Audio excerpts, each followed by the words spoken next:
kunaka kwenyu nenyasha ndoti ndirichi ndakosheiko kusaziva kurarama ukunde kwenyu. Dai Mwari kufunga kwenyu muri kwemunhu matongero vamwe dai tisi zvatiri. Vurai meso ndione muri Mwari vazere nerudo rusingapi.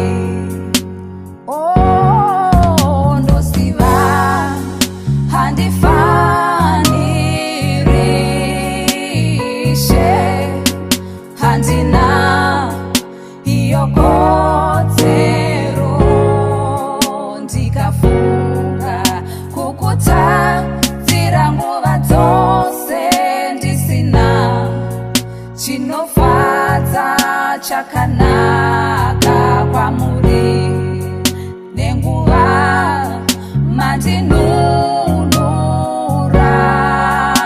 upenyu kundipa ndakaitei kutenda handina ndidzidzisei kutenda ndingakuitirei Ishe wangu.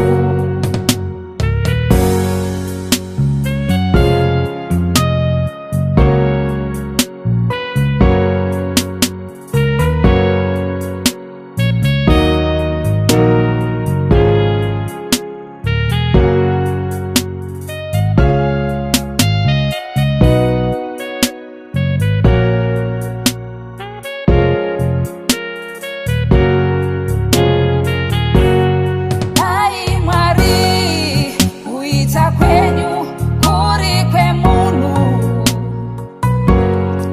dzimwe nguva vamwe tisina kana upenyu. Vurai nzeve ndirinzwe izwi renyu shoko renyu ripinde nemukati.